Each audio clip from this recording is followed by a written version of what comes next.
Praise lord. దేవాతి దేవునికి వందనాలు. ప్రభువు నామమున మీ అందరికీ నా ప్రత్యేకమైన వందనాలు, శుభాలు తెలియజేస్తున్నాను. ఈ దినము కొరకు ఏర్పాటు చేయబడిన దేవుని వాగ్దానము పేతురు రాసిన మొదటి పత్రిక 5వ అధ్యాయము 7వ వచనము.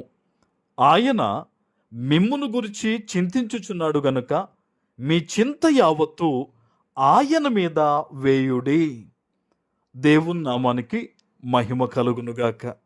ఈ ఉదయకాల సమయంలో సర్వ సృష్టికర్త అయిన మీ తండ్రి నిన్ను ఆశీర్వదించి గొప్ప వాగ్దానాన్ని నీకు అందిస్తూ ఉన్నారు. హల్లెలూయా. ఆయన నిన్ను గురించి ఆయన చింతిస్తూ ఉన్నాడట.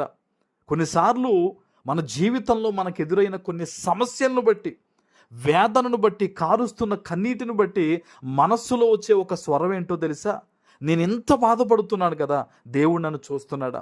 నేను ఎంత నలిగిపోతున్నాను కదా, ఇన్ని వేదనలతో, ఇన్ని అప్పులతో, ఇన్ని రోగాలతో నేను సతమతమైపోతున్నాను కదా, దేవుడు నన్ను చూస్తున్నాడా?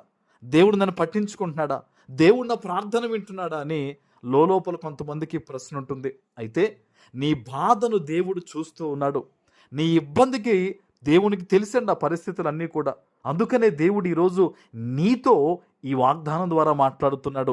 ఆయన నిన్ను గురించి చింతించుచున్నాడు అంటే కింద ఉంది వాక్యము కింద, లక్ష్యము చేయుచున్నాడు. నీ పరిస్థితుల్లో నిన్ను విడిపించడానికి నీ మీద దేవుడు లక్ష్యం పెట్టాడంట, దృష్టి కలిగి ఉన్నాడట, ఆలోచన కలిగి ఉన్నాడట. అందుకని ప్రభు చెప్తున్నాడు, కనుక మీ చింత యావత్తు ఆయన మీద వేయండి, ప్రార్థన చెయ్యండి.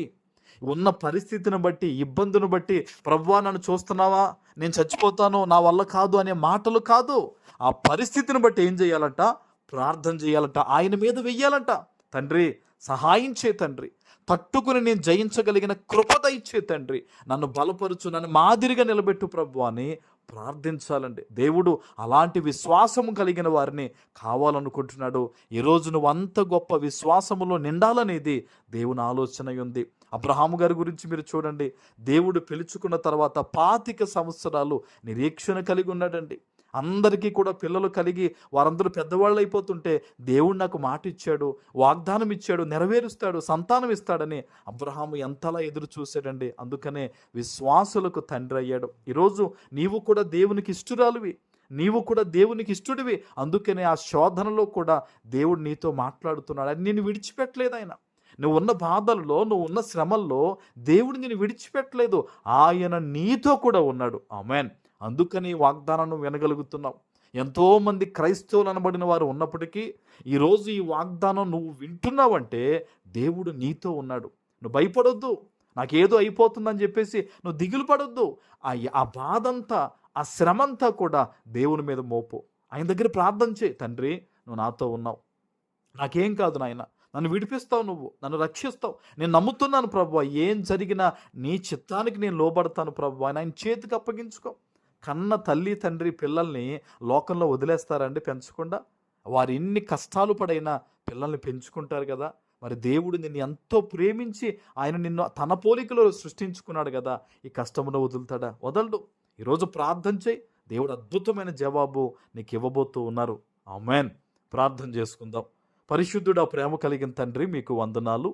ఈ ఉదయకాల సమయంలో మీరిచ్చిన ఈ గొప్ప వాగ్దానము ప్రతి బిడ్డ జీవితంలో నెరవేర్చి స్థిరపరచమని యేసు నామమున ప్రార్థిస్తున్నాను తండ్రి. ఆమేన్.